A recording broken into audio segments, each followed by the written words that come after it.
Hey, what's up guys, you good Chipsy, and I'm back here today with the next episode in our Bloodborne playthrough. So it's been a little bit of time since I uploaded the last episode. I went away on holiday over the Christmas period, and since I've been back, I've been pretty flat out with work.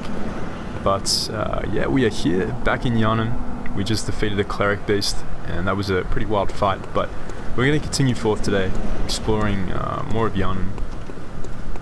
And yeah, hopefully taking on another boss, because boss battles in this game are just incredibly fun. And, yeah, these crows are actually really dangerous.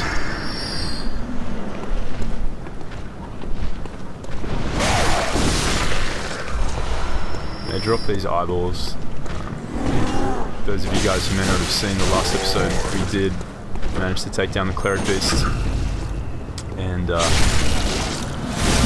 it took us a while because I was sort of illustrating his attack patterns and like the different stages in the fight, and that's one thing in this game that I really like. The bosses really do have like varying stages, so depending on what health they're at, they'll change their attack moveset. The guy can touch the work.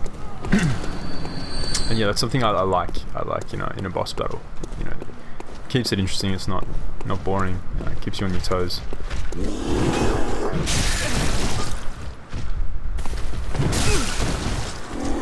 guys need to calm down.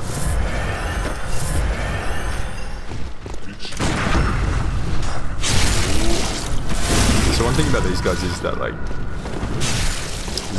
their attacks do a lot of damage, but they leave themselves open for the parry.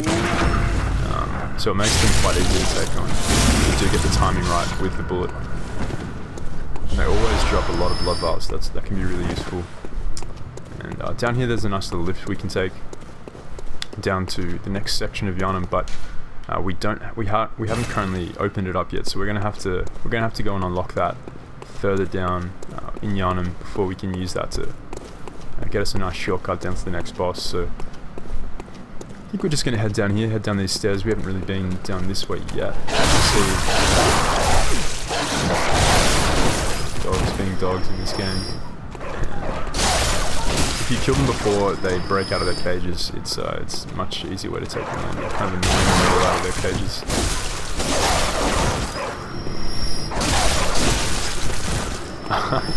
You guys see the update for Kingdom Hearts 3. I was actually going to do this last night, but I can't lie.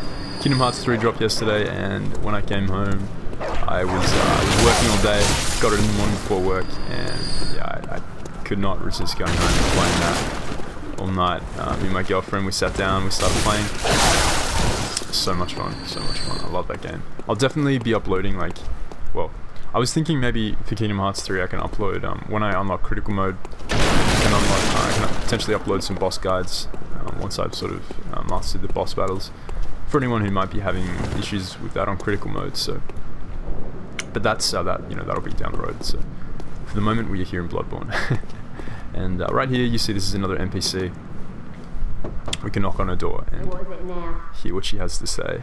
Are much better ways to pass the time. Unless you found me a nice safe place. Yeah, I should have known. You're good for nothing. No respect for the elderly is what that is. That little good you outsiders do.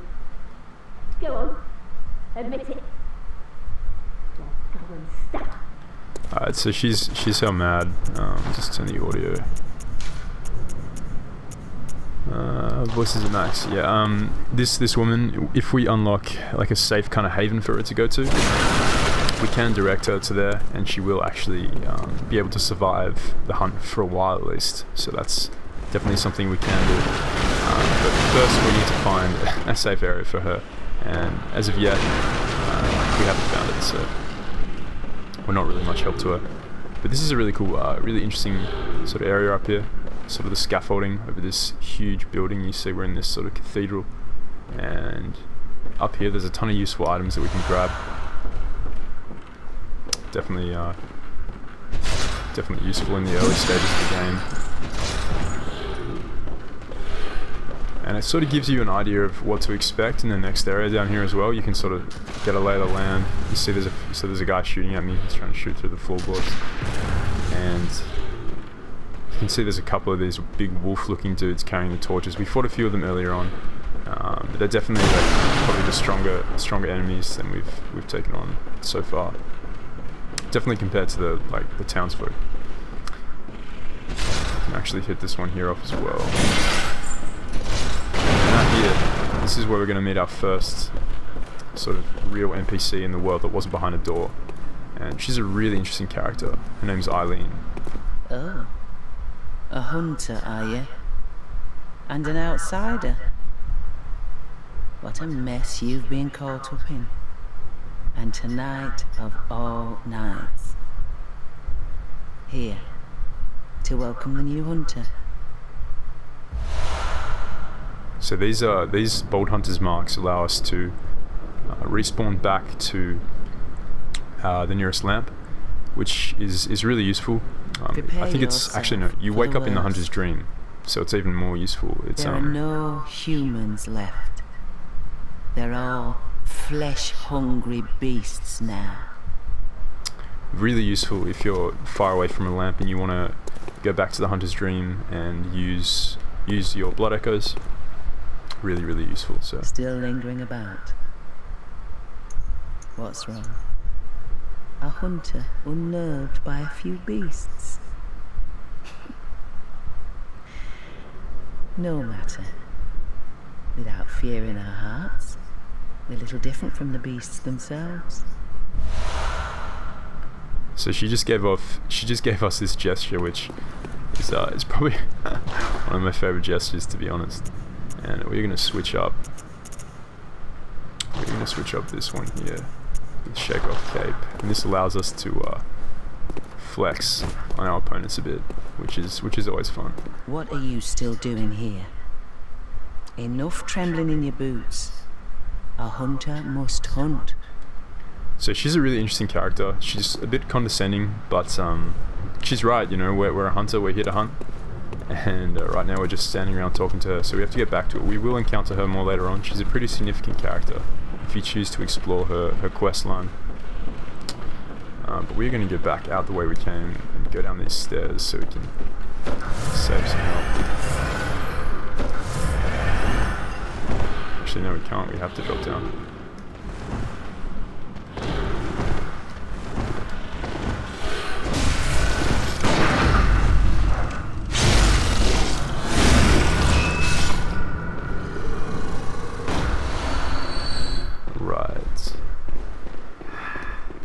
Yeah, so this is a pretty nasty area because you got a lot of these guys, and if you're not careful, you can get pretty overwhelmed.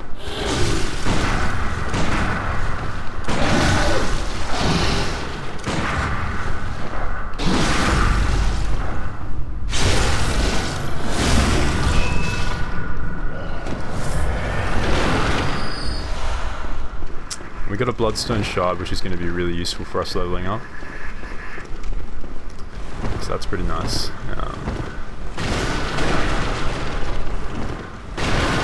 I think the items we knocked off the top will actually be further down, but we can explore here a little bit.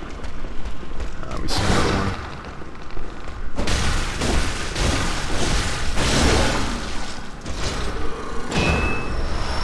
And we get another shard, so this is clean. We'll be able to upgrade our weapon if we get a few more of these. I think our sword cleave is at neutral, so this will be good to upgrade our weapon, which is going to really do us some favours. Increasing the damage it can deal, and also opens up more slots for us to upgrade our weapon too, so that is going to be really useful.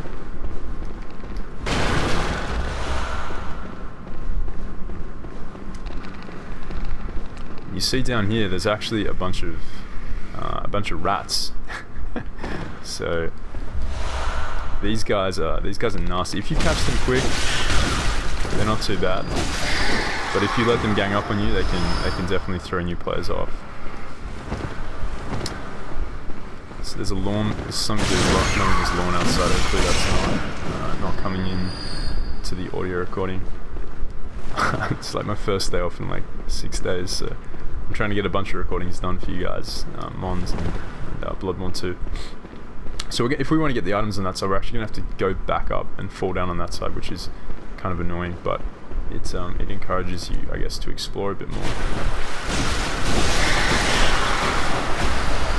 Get Madman's Knowledge. Now, Madman's Knowledge is a really interesting item. It's something that's we haven't got yet, we haven't picked up yet, but it's the skull of a madman touched by the wisdom of the Great Ones, and it's used to gain insight. Making contact with the Eldritch Wisdom is a blessing, for even if it drives one mad, it allows one to serve a grander purpose for posterity. So the interesting thing about the Madman's Knowledge is that it allows us to gain insight, and insight is, like I've mentioned in a few of the videos that I've uploaded for Bloodborne so far, insight is a fundamental mechanic in this game, and it literally is, insight literally gives us more of an understanding of the kind of cosmic horror that's at play in this game. But for the moment, all we know of Bloodborne is that it's a Gothic horror game, so we'll discuss cosmic horror when we get there, but at this stage, insight is a pretty mysterious item, and a pretty mysterious mechanic, I should say, and one that we'll touch upon later. So we end up in this sort of sewer here, and it's kind of nasty. You can imagine all the shit that's probably flowing through that water.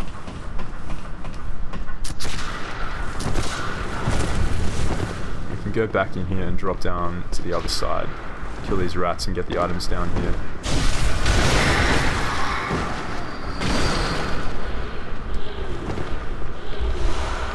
We get the Saw Spear, which is it's very similar to the Saw Spear is very similar to the Saw Cleaver, except it's got a slightly different moveset. And personally, I prefer the Saw Spear, the Saw Cleaver, but the Saw Spear in PvP is like one of the best weapons in the game, literally, because of its like thrusting moveset. But personally, I'm not really a big fan of it. I much prefer the Saw Cleaver. It's a bit faster, and I just prefer the moveset and the transformed this transformed blade is like long vertical strikes, whereas the Saw Cleaver is like the Saw Spear is like horizontal strikes, which aren't really as effective in my opinion.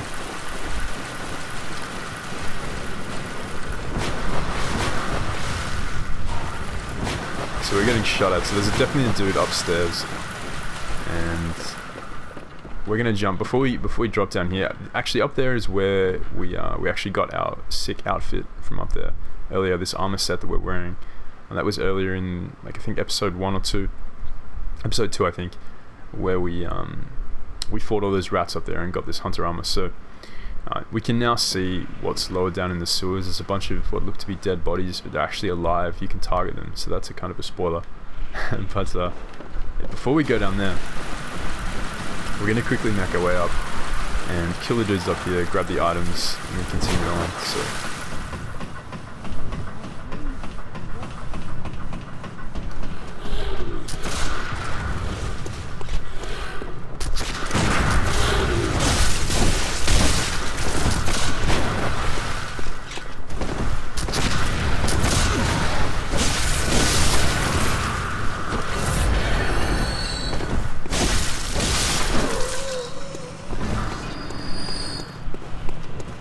now that those dudes are down, we can take on that Wolfman a lot easier without those dudes pinging bullets at us. And there are a couple more items up ahead we can grab.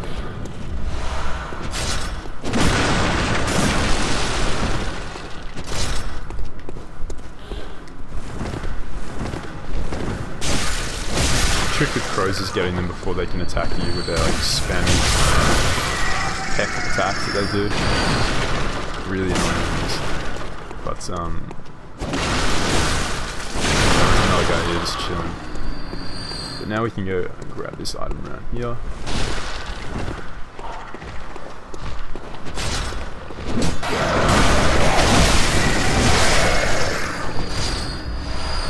Get an oil urn. Oil urns are really useful. I think we use some versus the cleric beast actually. You can make an enemy really flammable and take a ton more from like Molotov cocktails, which are definitely a practical use of it, but we missed that. There's a wolf dude, here he is. take is quicksilver bullets.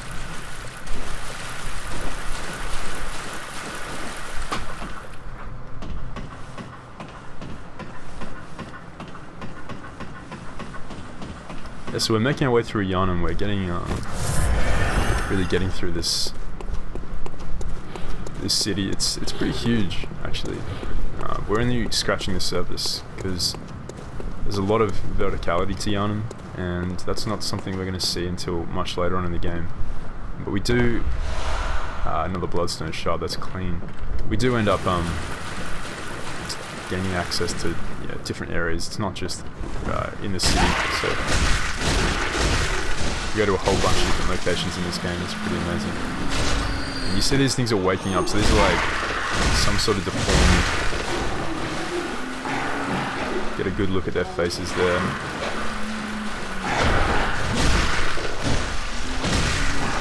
You really want to keep your distance with these guys because they can. If you get stuck in the middle there, like you can get into a whole lot of trouble.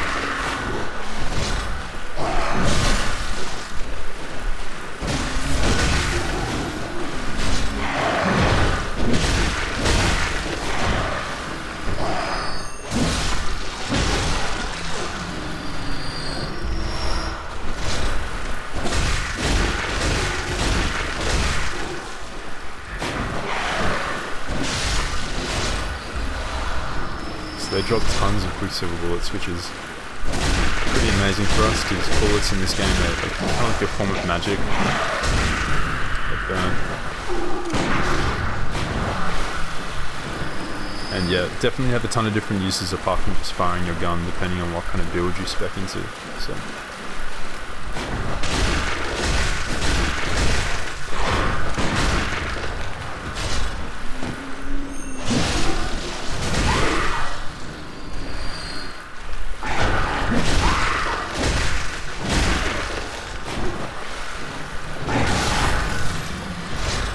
Right, so before we continue down there, I'm going to go back up and climb this ladder up here, which is going to unlock a really useful shortcut for us. And it's going to mean we don't have to go through that massive cathedral we just went through and run all the way back. We can just go through a really convenient gate. And it's also going to let us meet a really interesting NPC that is, yeah, could be potentially important for something coming up. So.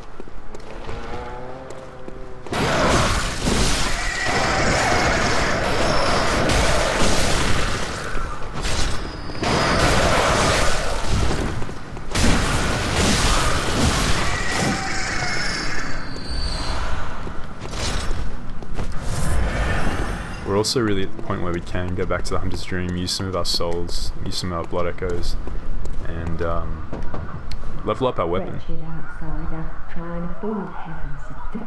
Yeah, so this bitch doesn't want to let us in either, so yeah, people of Yharnam are really suspicious. Okay, I'm surprised that didn't. That dude just crushed me. So this guy's got a bit of a delay on his window, but again, like the other big dudes, he's got a pretty decent opening. Maybe a bit smaller than the other guys we faced, but certainly something that we can take out pretty easily with a parry. So right here, this actually was where we were earlier on. We fought the first of those big ogre troll looking dudes, and we saw that this gate was closed, and now we can open it, which is going to unlock a really nice shortcut for us. We've got the bridge, of course, up there. Taking a sweet. We've got the bridge up there, and that's we've got the lamp over there. That's where we fought the cleric beast up that way. And yeah, so we're gonna go back in here and speak to this person inside. Who are you? I don't know your voice, but I know that smell. Are you a hunter? Maybe it's where you look for my mum. Daddy never came back from the hunt, and she went to find him, but now she's gone too. I'm all alone and scared. Really? Oh, thank you. My mum wears a red jeweled brooch. It's so big and beautiful. You won't miss it. Oh, I mustn't forget. If you find my mum, give her this music box. It plays one of Daddy's favourite songs. And when Daddy forgets us, we play it for him so he remembers. Mum's so silly running off without it. My mum wears it so bad. So we learn a ton of information there. This girl's missing her parents. Her parents have left, they've gone out on the night of the hunt, and the mum has gone searching for the father, her husband. But she has to use a music box to calm him down, which is really interesting. So maybe he's like a drunk, or he's, I don't know, he's got some sort of issue that causes him to forget. But the tiny music box says, a small music box received from a young Yharnam girl plays a song shared by her mother and father. Inside the lid is a small scrap of paper, perhaps an old message. Two names can be made out, however faintly. Viola and Gascoigne. So that's going to be something we're going to revisit soon. But for now, we are going to make our way back to the Hunter's Dream.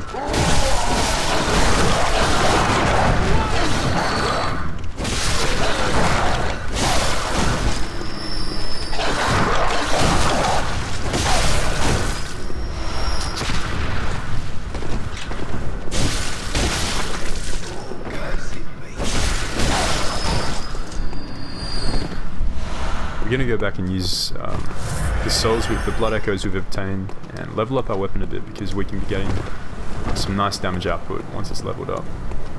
But we have to get past these dudes first to get through the lamp, and these guys are pretty tough, especially at this stage with an unupgraded weapon, so we're going to have to...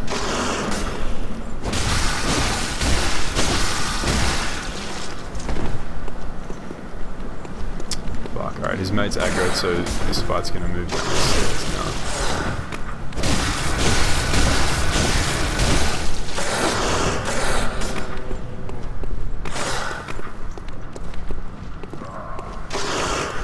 Oh shit, this dude came from behind. Fuck. I forgot about this dude. I didn't actually know this dude wandered that high, so that's interesting. I never ever encountered that before, so that was lucky. That was lucky right there.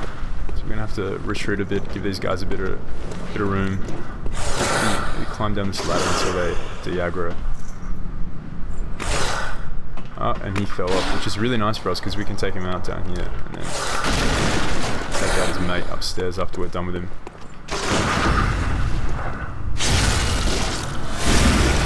Again, this guy is just like open to the parry, so that's amazing for us. Nice blood vials, and we can go back up. Actually, those guys give a ton of souls, so that's pretty useful. We can use that. I'm going to keep calling them souls because I'm just the Dark Souls. First and foremost, that is the first Souls game I played, so I'm going to always call them souls, but essentially it's the same currency.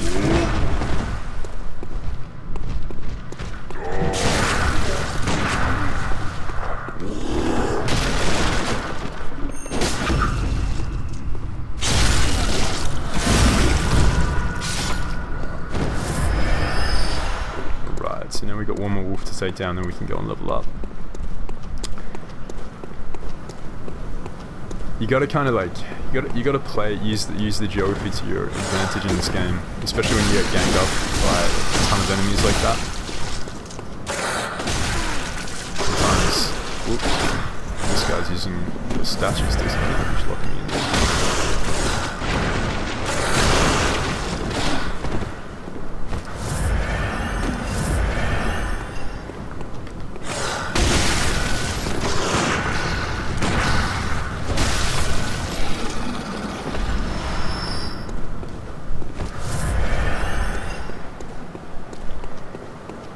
So now we can dash back, buy some upgrades for our weapon, and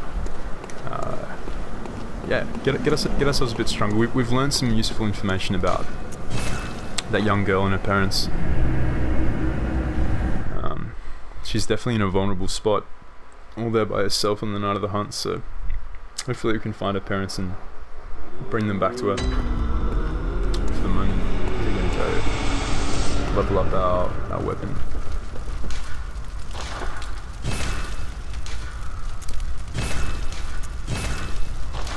So we can level it up twice. Old mate Yharnam's here. He is essentially the first of the hunters. I'm not sure if I've introduced him yet, but he's a very important character. Very important character. So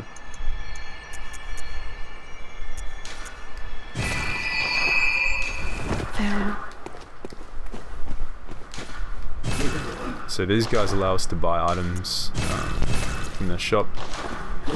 Buying some blood vials, and we're going to get right back onto that great bridge.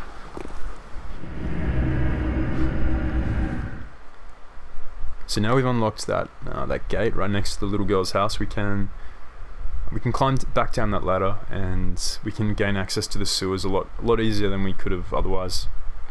We'd have to go back round through that big cathedral thing and jump down all those scaffolding. So this is going to be a nice little shortcut, and that's something I love about From Software games. They've got a bunch of these little sort of shortcuts that, if you explore enough, you can find and use, and that really makes backtracking in this game a lot more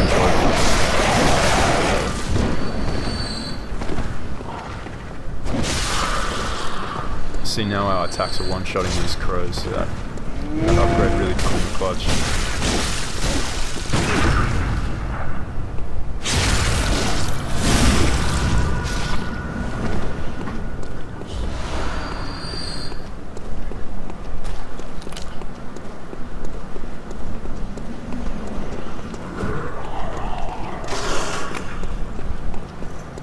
We're going to bypass these walls because I can only really record like 45 minutes at a time, I think, on PS4, so I don't want to spend too long fighting people who've already fought.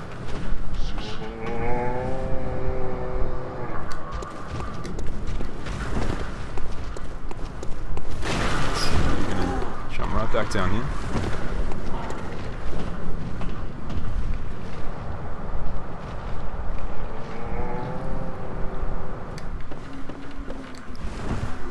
Continue making our way down here, so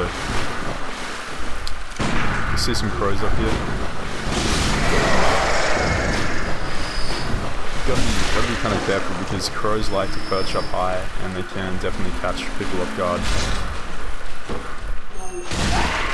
Dropping down.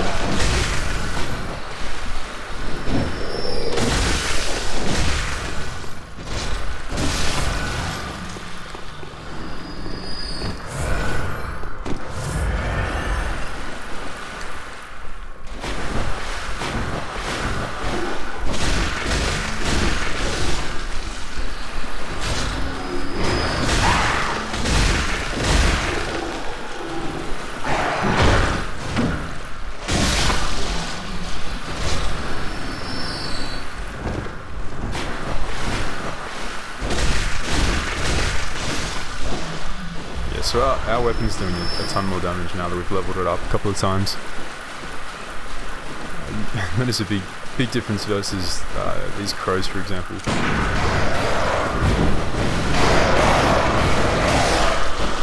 Getting one shot of damage. Really nice. Now there's a ladder up here, but before we jump up there, we're gonna explore this tunnel a bit. We see a massive paw. So this huge pig living in the tunnel. Very dangerous, very dangerous. Can actually abuse his big slam, knock him down here, and yeah, stick up this stuff as well. And do a really nasty visceral attack there. Really kind of questionable animation there, but we get a really useful item here in the Saw Hunter badge, which is going to allow us to unlock a whole bunch of different items to buy from the store now, from the little messengers, which is going to be really useful for us.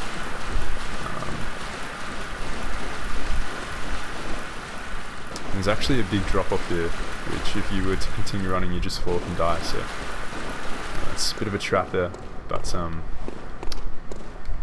this ladder here allows us to bypass the bridge, and is a nice way of getting past the enemies that actually are kind of patrolling the bridge further up ahead. But we're going to go and kill them all because we want all their souls, and they're probably going to drop blood vials. All that stuff is useful to have. So that dude just...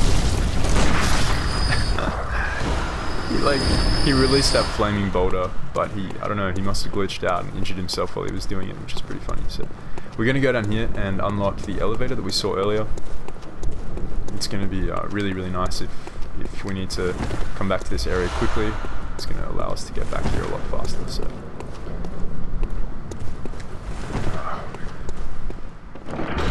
This is going to give us a really quick run back.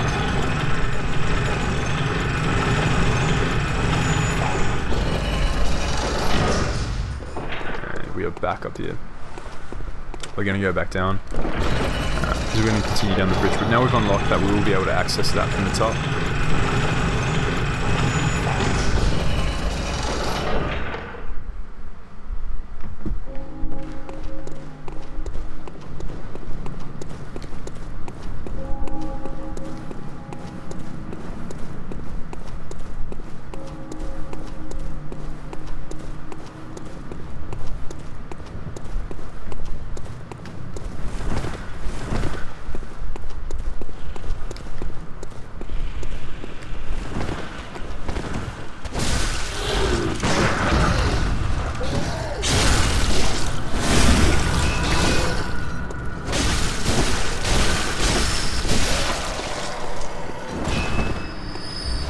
So tons of blood bars, that's clean.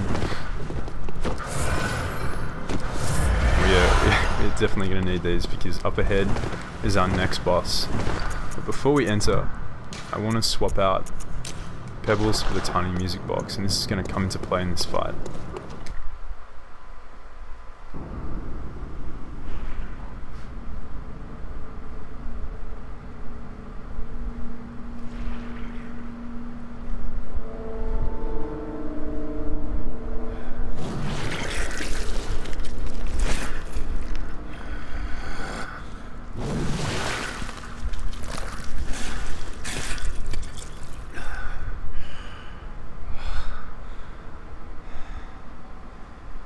Beasts all over the shop.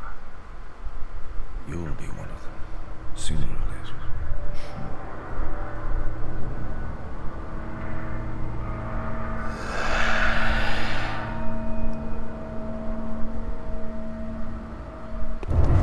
So here we see Father Gascoigne. This is actually the father of that little girl we saw in the house. And yeah, we have to take him out here. He's a hunter, clearly. And he's sort of going crazy. Either that or he's just a murderer. But he's hunting the beasts, and he seems to have gone a bit crazy with bloodlust. And this is a really fun fight. It's pretty tough. Like, first time I played Bloodborne, this definitely kind of caught me. It's a real learning curve. Especially after the cleric beast, which is considerably easier than this fight. It really teaches you about spacing.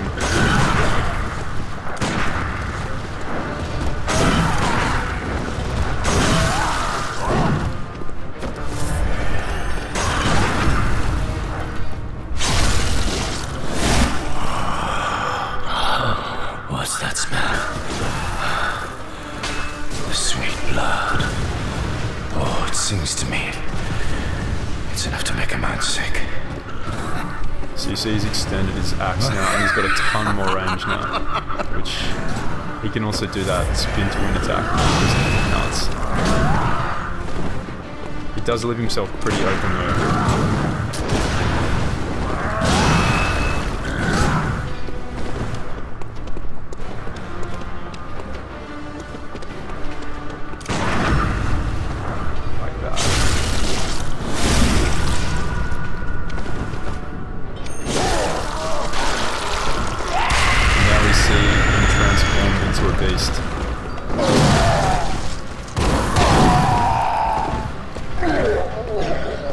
Because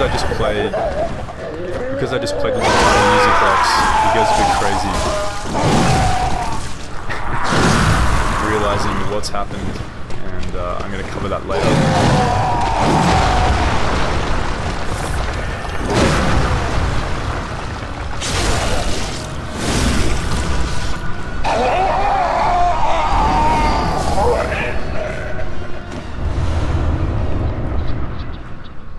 And that was Father Gascoigne. Now I view this guy as like the real introduction to this game. That was the real boss in my eyes. Cleric Beast was mad. I like the Cleric Beast, but this guy is seriously hard when you start the game. unless you're like a Dark Souls veteran and you understand. But even so, like, even being an experienced Dark Souls player, like, Bloodborne is such a faster paced, aggressive game compared to like the slow, methodic kind of combat in Dark Souls that even like vets of the game won't be able to just pick up this fight and easily take it out the first time. I play Bloodborne a lot, and like, so like I kind of understand his patterns, but like that was definitely a fierce fight to kind of see in such an early part of the game. And we actually discover right here the what happened to Gascoigne's wife, to Viola, the little girl's mother. We see a woman lying here on this roof, blood all over the roof, and we see her red jeweled brooch, and this is something that the girl made reference to, and you can't miss it. It's something that her mum would be wearing.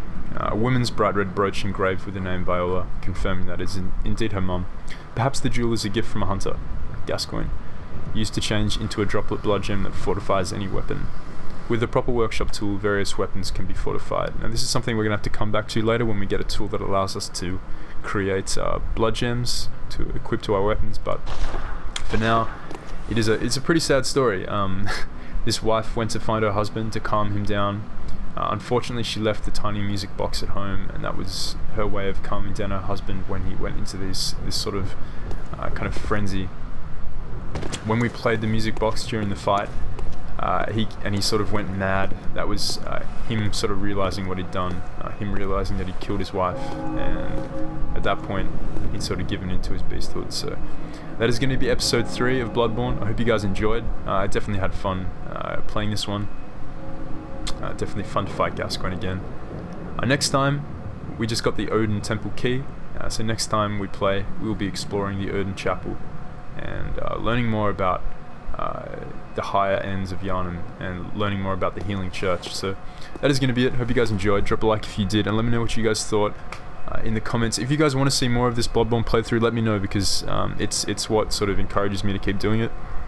Otherwise, I just play it in my off time by myself. So I am definitely curious to hear your thoughts, but that's going to be it from me. Hope you guys enjoyed, and I'll catch you next time.